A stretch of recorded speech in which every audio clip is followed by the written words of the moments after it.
पंजाब में नया सियासी बहरान कैसे जन्म ले सकता है? क्या चौधरी परवेज इलाही के वजीर आला बनने के इम्कानात रोशन हैं?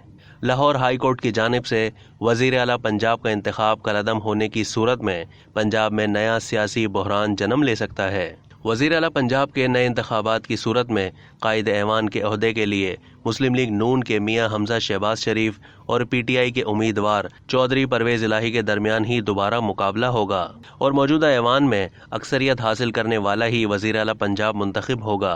ताहम नए वजीर आला पंजाब को ऐवान से एतमाद का वोट लेने के लिए ऐवान के निसफ यानी 186 अरकान का वोट हासिल करना होगा।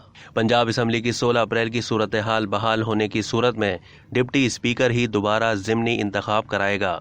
डिप्टी स्पीकर के खिलाफ तहरीक अदम एतमाद की सूरत में चेयरमैन ऑफ पैनल के जरिए नए कायदे ऐवान का इंतखाब होगा।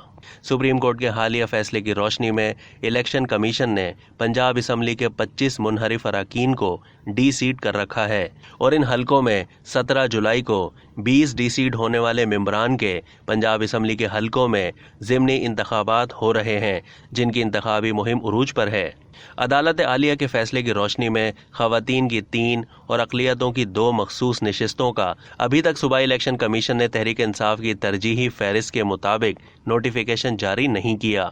अदालत आलिया के 5 मखसूस नशिस्तों के नोटिफिकेशन के इजरा के हुक्म पर अमल दरामद करने से अपोजिशन इत्तेहाद की 5 नशिस्तों में इजाफा हो जाएगा।